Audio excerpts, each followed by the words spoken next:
This is so insane. I actually don't even know where to start, but I want this video to be just straight to the point, no vague posting, just cover the facts and the whole situation I went through recently. Or to be more correct, I'm still going through. I'm a comedian and this is my entertainment channel, so I'm sorry to make a video that is a bit out of ordinary. I just think this is very important and it affects you by extension, the viewer, especially those who watch my Yugo series. Additionally, by covering the whole thing, this will probably help some people to recognize these kind of situations and save you a lot of money and mental energy in the future if you ever end up in something similar. So I got taken advantage of by a business owned by a guy named Dominic. The monetary outcome from this whole situation is expected to cost over 5 figures. But more importantly, due to how it was done, it sets me back pretty far on pretty much everything in life, including my health, work, and this channel in general. Stick around because it starts off pretty simple, but it rapidly develops into a complete mess, with me being in the center as the main victim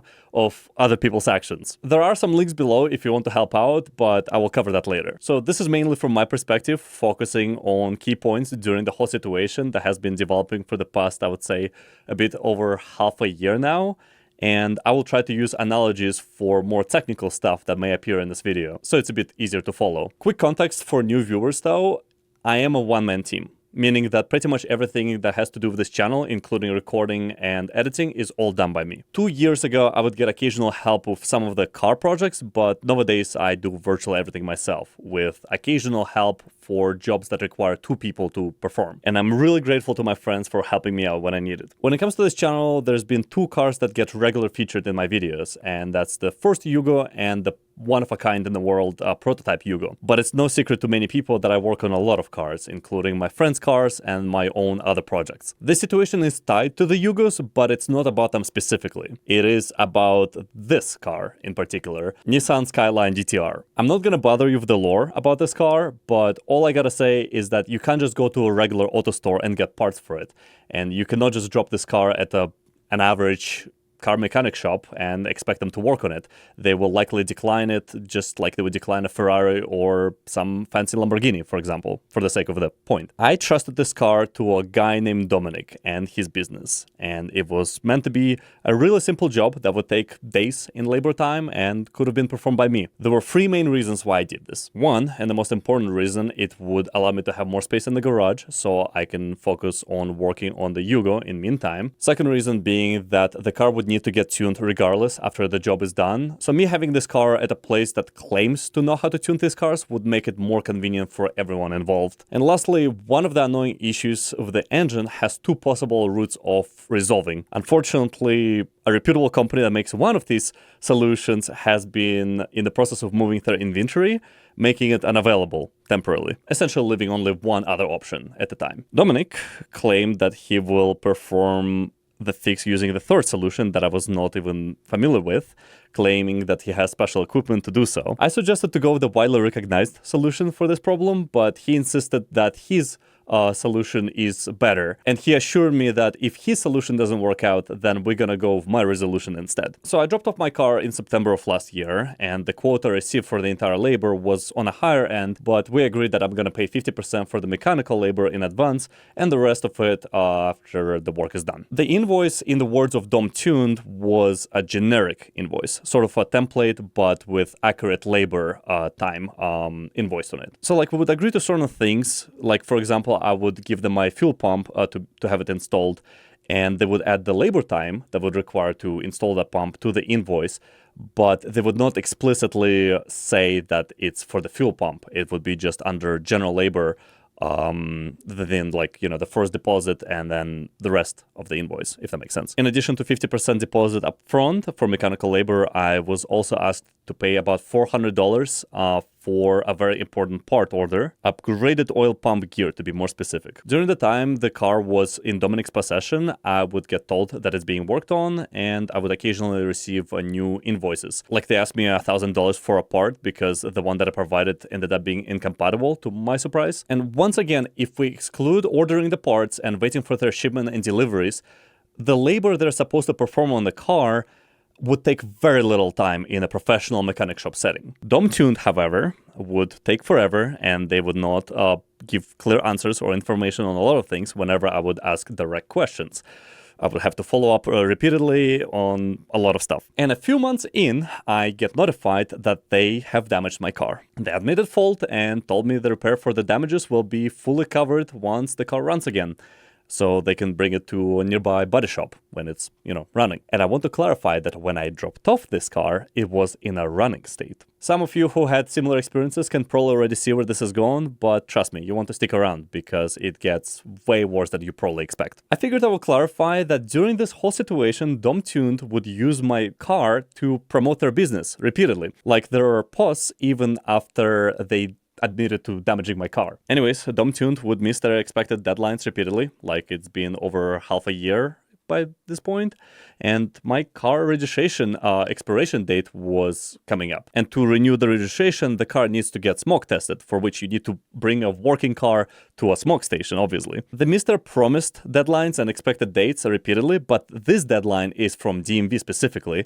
so I kept pushing them to perform the work, and I was reassured that it will be fine.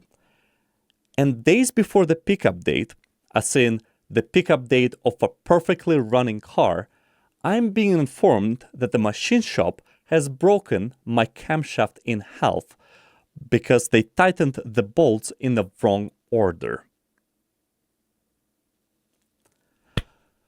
For non-car enthusiasts, it's like being notified that the people responsible for painting your room in a different color have not only ripped off your door frame, but also have broken your door in half. Like, it's just an insane thing to hear. This is not the environment or setting where this would normally occur, or should ever occur for that matter. And here's what makes it worse. It's not a regular camshaft. It's a very special, unique one that takes nearly a year to source from Japan and costs triple of an average camshaft that you would normally get. And if you want to get it any sooner, the only option you have is to buy it as a part of a kit that cost nearly double of what it used to back in the day. I think the average price before any shipping or taxes or fees is about $4,000 for the whole kit, and it doesn't even include the other camshaft. But that's not the point. Just for context. But there is still hope because of 3 reasons. One, the camshaft can be installed virtually last when it comes to reassembling of the whole thing. So you can perform pretty much everything else around the engine. You don't even need to have the engine out, just to be clear, for the camshaft.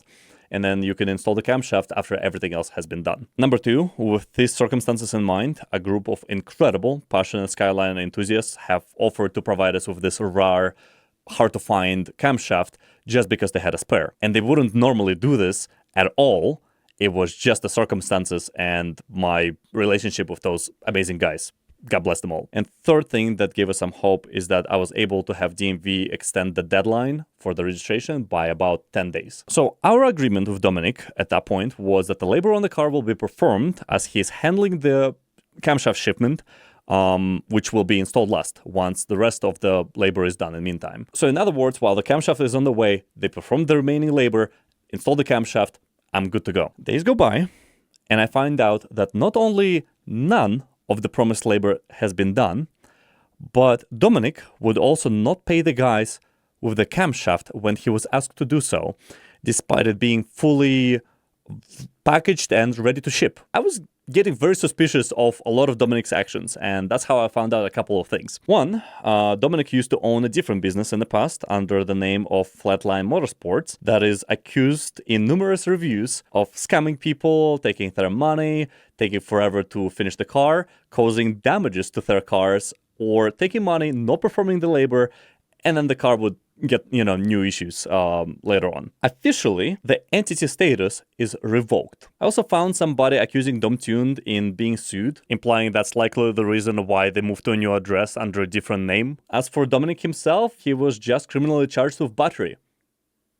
Wonderful. It may come as no surprise that during the whole situation, it's been very difficult to get a hold of Dominic throughout the whole thing. He would often not be present at his business without any warning beforehand, and he would sometimes use his employees to communicate with customers like me instead of talking to him directly. Like, he would talk to us through other employees while being at the business instead of talking to me in person, us talking. I remember one time after our conversations when I came in to check the status of the car, the business was completely closed because it had to be rewired by the state energy company, according to like a little note that they left on the door, without any warning to customers like me in advance. By the way, this whole thing happened. They just closed down for the whole day, apparently. None of my messages or calls were returned, by the way, just to be clear. And the day after that whole situation, Dominic posted a video ranting about the whole thing, and the video ends with this. So I'll get those back up and going. If you sent me a nasty message, you can go f yourself. We'll see you guys later. I had to censor it. The original is unfiltered. I wonder why he felt the need for addressing, quote, nasty messages. And also, the important thing about this video is that I noticed that he's sitting at his business, as in he is at the shop. So I managed to get a hold of him, and he has attempted an excessive amount of gaslighting about what he did promise regarding deadlines and labor. And he would get very aggressive towards me when I would point out discrepancies between his claims, especially with stuff that easily proves and provides evidence that he's lying to me right now. The car was not safe in his hands, and he would not perform any labor on it. So I managed to retrieve my car in a damaged state with a torn apart engine bay and the missing parts. The parts I picked up the car with were just bundled all together in a complete mess, just like altogether. And that's actually how I also found out that Dominic has never even ordered the $400 oil pump gear that I paid for over half a year ago. So in a hypothetical situation where the labor was performed on the car for everything except replacing that oil pump gear that I paid for, there's absolutely no way to tell if it happened or not from just looking outside of the engine, because it's inside. It took a lot of effort to retrieve my missing and off parts, and it is unknown to me if any more parts are still missing, since, you know, everything's been completely disorganized and the engine is in a disassembled state. Like, I tried to count everything, but even then, they would find other missing parts that were not part of this list days after. It's just impossible to keep track of due to how disorganized everything is and due to the sheer amount of everything in the first place. As for my deposit, Dominic is refusing to give me any money, neither for labor that wasn't performed, nor for the damages to the car. He even implied to just talk to his lawyers. Dominic is trying to assure me that he'll pay for the damages later when the car is in a running state. He admitted fault on record multiple times, but is refusing to do this promise in writing repeatedly, citing that he doesn't feel comfortable with it. He is, I quote, not comfortable with writing on a piece of paper the words that he repeatedly said to me verbally, including within the same conversation where I asked him about it. So he would say this, I would ask him to write it down, and he would refuse to do so. It's just a piece of paper that has his writing saying the same stuff that he told to me repeatedly. He's refusing to do it. He's not comfortable. I wish I knew sooner that he's accused of scamming others and then dragging things out to the point where it becomes impossible to enforce anything criminally. And it appears to me that this is exactly what may have happened in my situation here as well. His business is rated 5 stars, not a single 4-star, not a single 3, 2, 1 stars. There's not a single negative review. And I met the guy through another person who I thought I could trust. If he did get sued in the past when he was working under a different business name, chances are the business would be the one who would hold the debt, not him as a person. And according to the Nevada's business portal, Dominic's current business, the one he's under, not the revoked one, but the current one, is in default status. So yeah, considering Dominic's past, if he decides to retaliate instead of resolving this a proper, right way, I want to make it clear that nothing in this video is violating the site's rules. Dominic and his business information is public, as much as all of the accusations are from other people regarding his previous business and his current business. Do not harass anyone in this video, period. The point of this video is to address what happened, how it happened, and some details about the future. I hope that Dominic will come to his senses and repays me directly, at the bare minimum, for the damages DomTuned is responsible for. This whole situation has affected me really bad, especially to do with my health. It's been on steady upwards trend, but due to the stress caused by all this, it took a massive nosedive, and I would like to keep the details private. I am getting professional help, and I am forever grateful to all of my friends and viewers who've been supporting me throughout this whole thing, especially at a time of this need. As of today, the garage has an extra car of incomplete engine, so I cannot continue working on a new engine that was, in the works for the Yugos, before I sort out the Nissan situation beforehand. This is entertainment channel first, so I'm not sure how can I incorporate the whole Nissan thing into all of this. And I don't even know if any of you guys would be interested in any of this at all. Once again, there's no magical crew that works on my Yugos. It's me wrenching on them, and it's me editing the videos on this channel. Even with Patreon support, I do Yugo videos out of pure passion at a complete loss. So every hour I spend working in the garage is an hour I cannot spend on work, my well-being, and other stuff. That's also the reason why I get terabytes of footage just piling up over time. And then I get comments in the videos asking me why is my game footage is so outdated, or why am I, showing stuff from a stream that happened years ago. Please, guys, let me know if you would be interested in Nissan stuff at all. Maybe on a new channel, maybe on Instagram, or something else. This will take a lot of time, and I don't even know how to balance everything right now. I think what I'm gonna do is I'm gonna focus on online and gaming videos, just so more footage does not pile up in the meantime. And then once that kind of gets out of the way, I can focus on the Nissan and everything else. I've been talking to guys at PRP in Australia, and they will be able to help with a lot of parts to do with the Nissan. If you've got something you can help with, either brand or as a person, just let me know. If you want to help the channel, the links to my Patreon or donations are down below in the description. So leave a like and comment, and I'll see you soon. And I hope this whole situation does not happen to you.